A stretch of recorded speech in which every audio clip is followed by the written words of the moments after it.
Sorry, वो थोड़ा disconnect हो गया। हाँ, तो हम बात कर रहे थे मोनोपोली पे, कि उसकी मोनोपोली हो, स्टेट की बॉडी हो और उसकी मोनोपोली हो, उसका कोई कंपटीशन ना हो। पेट्रोलियम, जो भी पेट्रोल आता है हिंदुस्तान पेट्रोलियम से आता है, या और भी जो कंपनीज हैं सारी गवर्नमेंट की कंपनीज हैं। वो अब थोड़ी एक दो कंपनीज इन्होंने इंक्लूड करी हैं जो प्राइवेट सेक्टर की हैं, लेकिन मोस्ट अपना हमारा जो कुकिंग गैस है, हमारा जो पेट्रोल डीजल प्रोडक्ट्स हैं, पेट्रोलियम प्रोडक्ट्स हैं, उन पे गवर्नमेंट की मोनोपोली रही है ना। तो ये क्योंकि इसका मोनोपोली स्टेटस इसको कन्फर किया है स्टेट ने, इसलिए ये भी स्टेट मानी जाएंगी। तो 4 पॉइंट्स हैं जिन पे आर डी शेट्टी केस में 4 पॉइंट्स बताए गए, जिनकी दीज कौन कौन से टेस्ट थे वो। पहला, फाइनेंशियल रिसोर्स स्टेट होना चाहिए। दूसरा, स्टेट का डीप कंट्रोल ऑफ स्टेट। तीसरा, functions are governmental in essence, उसका एसेंस गवर्नमेंटल फंक्शन हो। और चौथा, monopoly status conferred by state, monopoly status को स्टेट ने कन्फर किया गया हो। फिर इसके बाद एक और जो इम्पोर्टेंट केस है, जो I think last to last year NET के पेपर में पूछा गया था, Som Prakash Rekhi versus union of India, 1981 का केस है, सोम प्रकाश रेखी। इसमें बताया गया था कि अदर अथॉरिटी, जो अदर अथॉरिटी हमने पढ़ा था डेफिनेशन में, includes non statutory body if they are agency और इंस्ट्रूमेंटेबिलिटी ऑफ गवर्नमेंट।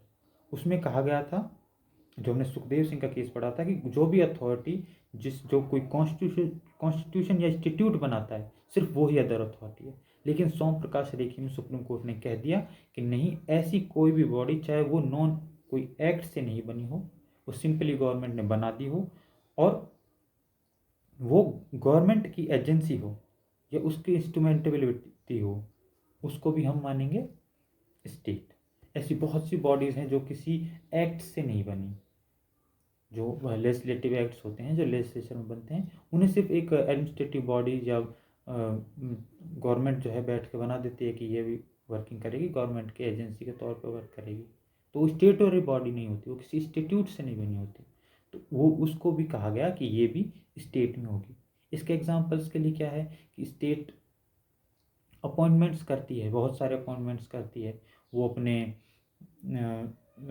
जो आपने बहुत अगर कभी सुना हो तो जो ऑफिसर्स होते हैं या जो सीएम होते हैं, जो सीएम ऑफिस होता है, उसमें वो अपने सलाहकार नियुक्त करते हैं, सलाहकार अपॉइंट करते हैं जो उनको एडवाइज़र्स। तो वो एडवाइज़र्स किसी हालांकि वो एजेंसी है गवर्नमेंट की, गवर्नमेंट नेचर के वर्क कर रही है, लेकिन वो किसी इंस्टीट्यूट से तो नहीं बनी।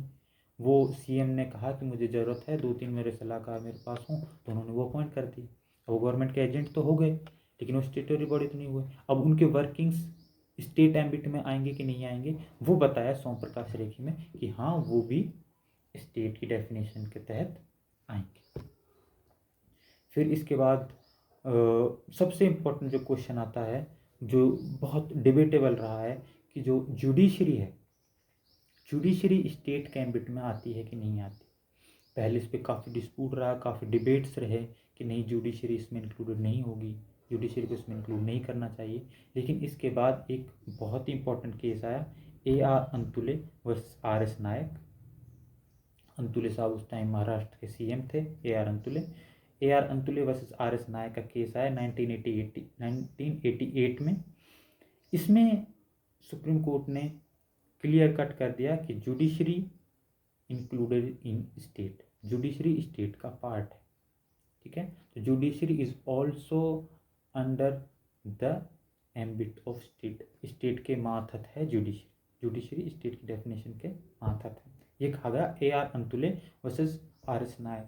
तो इम्पोर्टेंट केसेस यहाँ पे हमने पढ़े, जो सुखदेव सिंह केस पढ़ा, उसके बाद हमने आर डी शेट्टी, जैसे also known as airport authority case, उसके बाद सोम प्रकाश रेखी केस पढ़ा है, और A R Antulay versus R S Nayak. ये केसेस कॉन्स्टिट्यूशन का सबसे इम्पोर्टेंट पार्ट है। कॉन्स्टिट्यूशन का आर्टिकल 2 लाइन का है, लेकिन उसका इंटरप्रिटेशन कितना बड़ा हो सकता है। आर्टिकल 21 इस कॉन्स्टिट्यूशन में शायद सबसे छोटा आर्टिकल है, सबसे छोटा आर्टिकल, लेकिन सबसे इम्पोर्टेंट और सबसे वाइड इंटरप्रिटेशन वाला, और सबसे ज़्यादा डिबेटेबल, सबसे ज़्यादा सुप्रीम कोर्ट में रीच करने वाला सबसे ज़्यादा केसेस देने वाला आर्टिकल 21 है।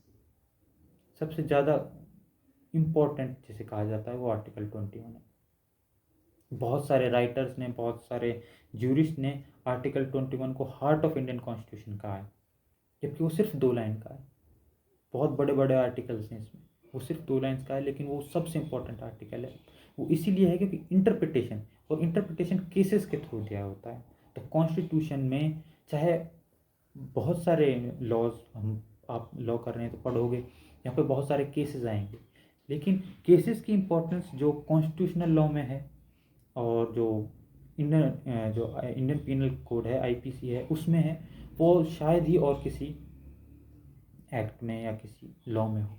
कॉन्स्टिट्यूशन लॉ में हमें केसेस को बहुत ही इंपॉर्टेंस देनी है, बहुत ही ध्यान से इनको सुनना होता है, पढ़ना होता है, देखना होता है। कॉन्स्टिट्यूशन में बहुत पूछे जाते हैं, और कॉन्स्टिट्यूशन सारे कॉम्पिटिशन्स के लिए इम्पोर्टेंट है, और उन सारे कॉम्पिटिशन्स के लिए ये सारे केसेस इम्पोर्टेंट है। ये केसेस मैंने खुद ने ढूंढ ढूंढ के लिखे हैं, इनको इकट्ठा किया है, क्योंकि इनकी इम्पोर्टेंस है। सब जगह अलग अलग तरीके से क्वेश्चंस पूछे जाते हैं, और क्योंकि मैं भी पढ़ ही रहा हूँ, तो ये मैं जानता हूँ कि इनकी इम्पोर्टेंस क्या है। आप आगे देखोगे तो इनकी, आप पेपर के पर्पस के लिए भी, और पेपर को अच्छा बनाने के लिए, अपने आंसर को अच्छा बनाने के लिए केसेस बहुत मायने रखते हैं। फिर इसमें एक और केस है, जी टेलीफिल्म्स। जी के बहुत सारे चैनल्स हैं, ZEE, बहुत सारे टीवीज़ पे चैनल्स आते हैं, आप देखते होंगे। Zee telefilms limited versus union of India का केस है। इसमें कहा गया था कि BCCI board of cricket control in India, BCCI जो इंडिया की क्रिकेट कंट्रोलिंग अथॉरिटी है, उसको कहा गया था कि वो स्टेट नहीं है।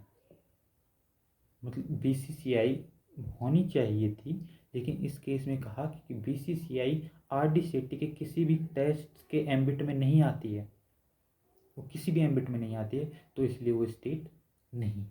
हम स्टेट पे इतना वाइड डिस्कशन कर रहे हैं, स्टेट को इतना डिफाइन कर रहे हैं, इसका रीज़न क्या है? हमें अगर ये पता ना हो कि स्टेट क्या है, स्टेट जो हम जिस पे जो हमारे राइट्स का वायलेशन कर रहा है, हनन कर रहा है, वो स्टेट है भी कि नहीं, कि हम उनके अगेंस्ट अपना फंडामेंटल राइट्स इन्फोर्स कराने जा रहे हैं, तो कैसे कराएं? वो स्टेट तो हो। आप अगर आपका कोई टीचर आपको कोई चीज़ स्नैच कर ले तो क्राइम हो गया, उस पर तो क्या नहीं जाएंगे। लेकिन कोई आपका राइट वायलेट कर दे, कोई भी स्पेसिफिक राइट, आपको खाना नहीं खाने दिया, राइट टू फूड आपका है, खाना नहीं खाने दिया, तो आप अपने टीचर के अगेंस्ट या मेरे अगेंस्ट जा सकते हैं सुप्रीम कोर्ट? नहीं जा सकते। अगर आपको गवर्नमेंट रोक ले खाना खाने से, आपका लंच हुआ और आपको मैं रोक लूँ कि मैं 5 मिनट एक्स्ट्रा पढ़ाऊँगा, तो आप मेरे अगेंस्ट फंडामेंटल राइट नहीं ले जा सकते। लेकिन आपको स्टेट रोक ले, अशोक गहलोत जाके आपको रोक ले कि नहीं खाओगे, तो आप फंडामेंटल राइट एनफोर्स कर सकते हैं। ठीक है, तो बहुत सारी चीज़ें भी इसमें हैं, अलग अलग कंपनीज़ हैं। ठीक है, ये हम आपको मैं जल्दी जल्दी बता देता हूँ जिसके बारे में, कि जो LIC है, उसके लिए जो सुखदेव सिंह हमने केस पढ़ा था, उसमें बताया गया था कि LIC स्टेट है। NCERT जिसकी हमने बुक्स पढ़ी 11th-12th में, वो स्टेट नहीं है। इसके लिए चंद्रमोहन खन्ना वर्सेस NCERT का केस है। कोऑपरेटिव सोसाइटी, ये तो इम्पोर्टेंट, ये मोस्ट रिसेंट है। कोऑपरेटिव सोसाइटी अभी ऐड हुई है कॉन्स्टिट्यूशन में, तो ये तो बहुत पूछा गया, कोऑपरेटिव सोसाइटी स्टेट है कि नहीं है। तो कोऑपरेटिव सोसाइटीज़ जो बनती हैं गवर्नमेंट गाँव में, अगर आप में से कोई गाँव में होगा तो आप पता होगा, किसान जो हैं कोऑपरेटिव, कहते हैं कि कोऑपरेटिव जमा कराने जा रहा हूँ, कोऑपरेटिव जमा, वो क्या करते हैं कि वहाँ पे अपने रुपए जमा कराते हैं, और जब टाइम होता है तो वहाँ से लोन लेते हैं, उससे अपने बीज या खाद जो भी खरीदते हैं। जब फसल पूरी हो जाती है तो कटती है, तो जो बचता है वो कोऑपरेटिव में वापस जमा कराते हैं। कोऑपरेटिव सोसाइटी सब मिलके ही बनाते हैं, सारे गांव वाले, जो किसान या 3-4 गांव, एक पूरा ब्लॉक जो उस कोऑपरेटिव सोसाइटी के अंदर आता है, तो सब मिलके उस कोऑपरेटिव सोसाइटी को बनाते हैं। तो इसका case Zoroastrian cooperative housing society versus district registrar, इसमें कहा गया था कि कोऑपरेटिव सोसाइटी स्टेट नहीं। ठीक है, तो स्टेट इसकी डेफिनेशन जानने के लिए हमको सबसे पहले तो आर्टिकल 12 पढ़ना होगा। उसमें जो बताया गया है 5 कंपोनेंट्स वो स्टेट हैं। अब जो अदर अथॉरिटीज़ हैं उनमें क्या क्या इंक्लूड होगा, उसके लिए हमें आर डी शेट्टी केस पढ़ना होगा। उसके अलावा और अगर हमको एक क्वेश्चन है जिसका हमें आंसर करना है 8 मार्क्स में या 10 मार्क्स में, तो हम ये भी बताएंगे कि LIC स्टेट है कि नहीं है। अगर नहीं है, अगर है तो कौन से केस में है, NCERT के बारे में क्या है, BCCI के बारे में क्या है, और भी बहुत सारी जो गवर्नमेंट यूनिट्स रही हैं उनको बताया गया है कि वो स्टेट हैं कि नहीं है। और इन सब चीज़ को डिफाइन करने के लिए हमने आर्टिकल 12 रखा है। आर्टिकल 12 की इम्पोर्टेंस मैंने आपको बताई दी कि फंडामेंटल राइट्स किसके अगेंस्ट एनफोर्स होगा, जो आर्टिकल 12 में आए, जो आर्टिकल 12 में कवर हो रहा है उसी के अगेंस्ट हम फंडामेंटल राइट्स एनफोर्स कर सकते हैं। इसमें एक इम्पोर्टेंट बात यह है कि कोई प्राइवेट कंपनी क्या कोई कभी भी कोई प्राइवेट कंपनी स्टेट के एम्बिट में आ सकती है कभी भी। इसके लिए एक स्पेसिफिक केस और आया था, जैसे आप उसे केस को चाहे याद करें चाहे मतलब के Saxena versus international communication on irrigation and drainage करके था, लेकिन उसमें जो बात कही गई वो एक इम्पॉर्टेंट है जो पूरा बताने के लिए ज़रूरी है कि अगर कोई private company, if private company is doing public work, if private company is doing public work then it is state, तब वो स्टेट है। कैसे है, हम इसको कैसे बता सकते हैं। आपने बहुत जगह देखा होगा, अगर आपके ड्रेनेज का वर्क हो रहा होता है या रोड ट्रांसपोर्ट का वर्क हो रहा होता है, तो एक बहुत बड़ी कंपनी है जो ये सारे काम करती है, L&T करके। आप हाईवेज पे भी निकलते हो या रोड्स पे निकलते हो तो आप देखते हो L&T के लगे होते हैं, लॉरेंस एंड टर्बो उस कंपनी का नाम है। तो L&T ये हमारे जितनी भी वर्क हैं, अगर अभी आप देखोगे जो अपने ये सरदार पटेल की स्टेचू बना गुजरात में, उसमें भी L&T थी। अभी जो आप देखोगे जो राम मंदिर का जो ठेका दिया हुआ है, राम मंदिर का जो टेंडर दिया है जिस कंपनी को, वो L&T ही है।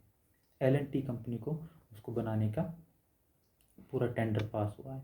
तो अगर वो अब ये राम मंदिर तो खैर स्टेट वर्क नहीं है, लेकिन जो स्टेचू फॉर्मेशन था वो गवर्नमेंट वर्क था। ड्रेनेज वर्क जो होता है, जो रोड फॉर्मेशन वर्क होता है, ये जो वर्क्स हैं ये गवर्नमेंट वर्क्स हैं।